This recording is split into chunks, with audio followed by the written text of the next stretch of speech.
So, first of all, I want to thank everybody for getting on and covering Penn State football and obviously covering the Chick-fil-A Peach Bowl. It's been a great opportunity. I want to thank Chick-fil-A. I want to thank the Peach Bowl. I want to thank the Marriott Marquis. It's been awesome. We've had a great experience so far. Also would like to take a minute and thank Georgia Tech. We were able to go over and use their facilities for practice on Sunday, I think it was. And it's been great. We've had a really good experience. So appreciate everybody there. Obviously, great opportunity. First time ever playing Ole Miss, which is unusual in 2023 to say two storied programs like Penn State and Ole Miss had never played each other before. Pretty cool opportunity. And then for Penn State specifically, an opportunity to be the first program to ever win all 6 New Year's Six bowl games.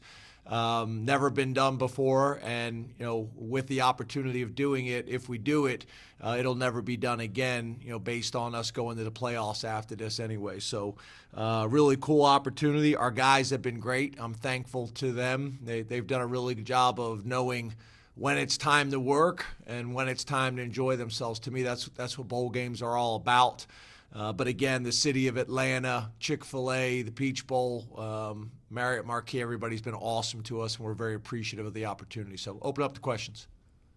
Appreciate that, Coach. All right, we'll jump into questions. We'll take our first question from Mark Brennan of Lions 247. Hey, Mark. Hey, Mark. Hey, James. Thank you for your time. You got me? Yes, sir. Hey, Mark. Hey, we weren't sure what Kalen's situation was. I'm sure you were pretty sure about it, but can you tell us what it means to have him here at the bowl site and available for the game? Yeah, I think you guys have heard me talk about this in the past. These are different times in college football, and we've worked really hard to create a relationship with our players that there can be open and honest dialogue and discussions. We've tried to create an environment where really there's no reason for any player to opt out. And what I mean by that is, all the way back to Saquon Barkley, who is being projected as a top 15 pick. There's a way to do this where the player, the family, the agents, whoever, everybody's comfortable with the plan. And, to be able to finish this season with your teammates, I think is important. But I also understand, the challenge of it. So, just try to have great conversations and discussion. Kalen was great. Kalen's parents were great. Had really good discussions and came up with a plan that everybody was comfortable with. So great to have him here and be a part of the program, for one more game. All right, we'll take our next question from Greg Kell, Blue White Illustrated. Go ahead, Greg. Coach, good afternoon. Thanks for your time. Hey, Greg. Hey, so at your bowl media day news conference, you kind of I was a little confused, Greg, at first who it was. They said Pickell. I didn't know if you got fancy on me over the last couple of weeks. No fanciness, not after this day, especially. You made a joke last week or 2 weeks ago about guys maybe not needing to announce they were coming back. That should be the expectation. But Tyler Warren did put out, since we last talked to you, that he's coming back next year. What does that mean to you and your program as you get ready to springboard with this game into 2024? Yeah, obviously him and Theo both had some decisions to make. Theo made his decision, and we're very, very supportive of that, and Tyler made his, and obviously we're supportive and excited about that. Now we have a responsibility for all these guys, just like we did with Olu, to make sure that we do everything in our power that it was the right decision. And again, healthy discussions with both Tyler's mom and dad, Coach Howell, myself, Chuck Losey, of what that would look like. And, we've been fortunate. Andy Frank does a really good job. Him and Chuck Losey are working with all the NFL scouts and GMs and getting really good feedback about where guys are at. But the other thing is not just where you're being anticipated or predicted of being drafted. What are your strengths and then what are your weaknesses? And if a guy decides to come back, how do we attack those weaknesses over the next, 7 months so that they're in a much better position next year, and so are we as an organization. So, we've done a really good job of recruiting and developing the tight end room. I think Tyler really helps us because there's some guys behind him we think are really talented, but it sure is nice to have a veteran back while those guys are gaining some experience. So, a real positive for us in this game and a real positive for us moving in, to the season. All right, we'll go next to Joe Smeltzer. Go ahead, Joe. Hey, Joe. Hey, James, can you hear me? Yes, sir. Am I coming in okay? Yes, sir. So, talking about what have your impressions been of Jackson Dunk? I lost you there. You were talking and you just kind of went away. Yeah, you're starting out good. Jackson comes through clear, and then all of a sudden you go off.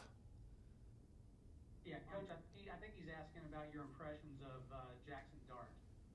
Yeah, I assumed that, but I didn't want to assume. I wanted to make sure. Obviously you look at his numbers. They've put up really good numbers in the passing game in terms of yards per attempt, in terms of completion percentage, touchdown to interception ratio. He's also a guy that can beat you with his mind and decision making, with his arm and accuracy, but then also with his feet. So, they're a challenging offense. You take his athleticism, you take their tempo.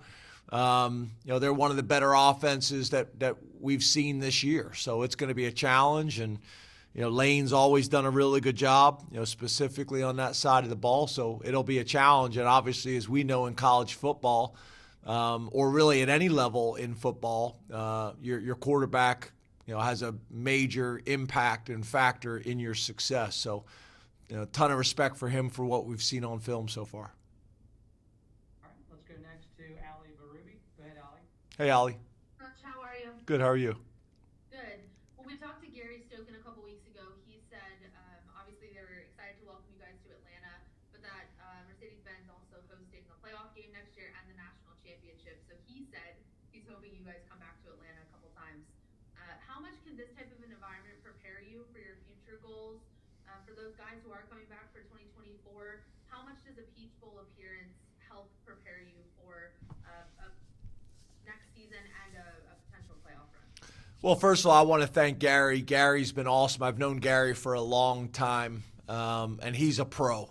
He's a football guy and has been doing this a long time, and he's been a pleasure to work with. I've been very impressed with everything from the Peach Bowl, and Gary obviously is leading it from the top. So appreciate that. But yeah, I think these bowl games, in a lot of ways, they are obviously the ending point of your season. That's obvious, but I do think there's a lot of discussion and argument about. You could also make the argument they're the first game of next season for you. You're probably going to have some situations where you're going to have some players that maybe were playing complementary roles for most of the season are going to have bigger roles in this game. So that's an opportunity for them. It's also an opportunity for the coaches to have them ready to play. That's part of it. That's part of this bowl season. So yeah, I think there's a lot to be said that, yeah, this is the finishing touches of last season, but I think there's also an opportunity for us to get some momentum from this going into next season. And some of the guys that are going to play bigger roles on Saturday are obviously going to play bigger roles next year. So, besides that, I'll probably leave it at that, but I appreciate the question. All right, we'll go next to Megan Hall from USA Today. Go ahead, Megan. Hey, Coach, good to see you. You as well. Wanted to ask you the question. So we talked to obviously Coach Kiffin earlier. He was very complimentary of you and your team. And in my mind, I thought, hey, this must be a really good opportunity to ask about folks kind of behind the scenes, your staff. one of the things Coach Kiffin talked about was your top defense. So I'm just wondering, I guess, can you talk a little bit about your staff and what you think of the work that they've done this season? Well, it's interesting because when you first started that question, I was thinking about Kevin Threlkill, and I was thinking about Destiny. I was thinking about Ben Kerr. I was thinking about Will Ryman. I thought that's what you were asking at first. These are all our ops people that plan this whole trip, from the hotel to the meetings to the meals and everything, and they do a phenomenal job. We actually talked about that in our staff meeting this morning, and not taking all the organizational stuff that goes into it for granted. But yeah, our staff has been phenomenal. I mean, we're in a little bit different situation because we've had change at both the offensive and defensive coordinator positions. Obviously, Manny Diaz has now become the head coach at Duke, and we wish him nothing but success. Did a great job for us for the 2 years that he was with us. We've been fortunate. We've had a number of coaches leave our program to go be head coaches.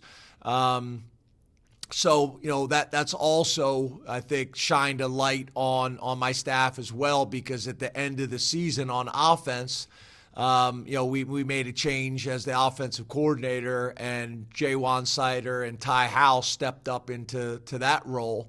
And really, we played well the last 2 games of the year on offense. So on defense, we got Anthony Poindexter and Rob Smith stepping up into that role, and we've played as good, if not the best, defense in all of college football, arguably, depending on which metric you're looking at, the number 1 defense in college football. And we're going to need that against the Fighting Lane Kiffins over there at Ole Miss. They do a great job. I got a ton of respect for him, and it should be a heck of a game.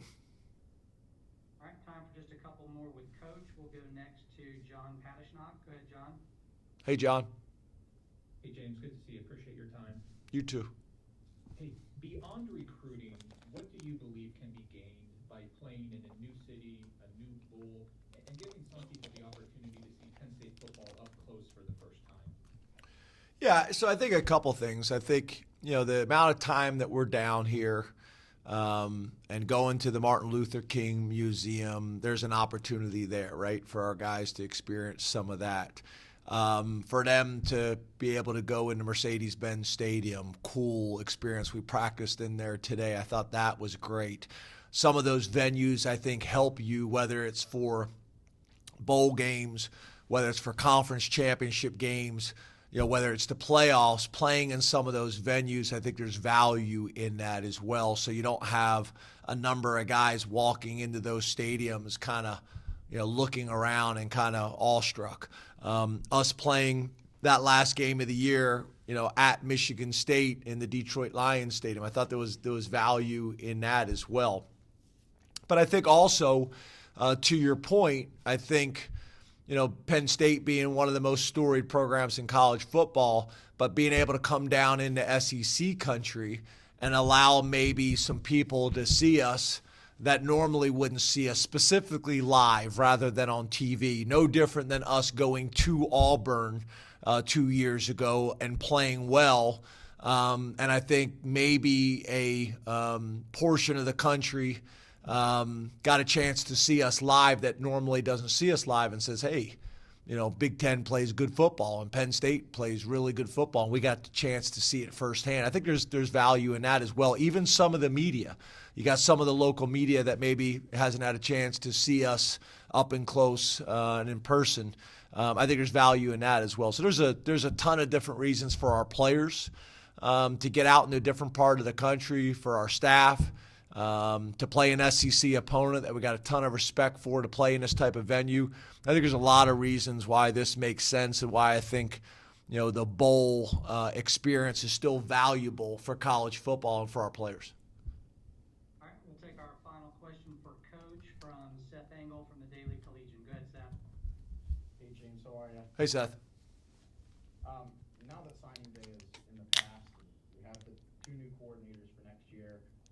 What has this past week kind of looked like for you to kind of get back to football in a way, and have you kind of seen the 2 new coaches kind of mesh in practices? Well, a couple things. One of the things I would like to say is I'm very appreciative of the staff and the job they did. I think we take it for granted at Penn State having a drama-free signing day. That's unusual in college football, and we've been able to do that on a fairly consistent basis, and I think people take that for granted. On top of that, our recruiting staff did a great job. Our assistants did a great job because, again, we had change at both coordinator positions right before signing day.